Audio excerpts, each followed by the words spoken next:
منتخب تونس ده منتخب حزين، منتخب لا يعلم به الا ربنا يا جدعان.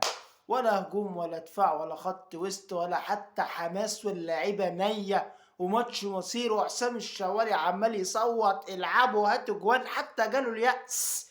جاله اليأس. الله يكون في عون جمهور التونسي. ده منتخب يودي في ده يا جدعان، منتخب عايز يضرب بالنار واحد واحد. ده غير المخرج بقى، غير المخرج بقى عمال يحرق الدم الواحد. جايب القمر وجايب المجموعه بتاعت الفوق بتاعت الاتحاد الافريقي، وواحده واقفه بتسلم على واحد ويقولون كده ايه عزوم الكحكيه، ايه عزوم الكحك. الله يخرب بيوتكم، ما تركز في الماتش يا عم. ده الناس يعني جمهور التونس بصراحه الله يكون في عونه والله. مع ده منتخب بصراحه، منتخب حزين يعني، منتخب لا يعلم به الا ربنا. ده غير الجمهور العربي. انا بتفرج على المنتخب، ايه يا جدعان، ايه الفرقه دي؟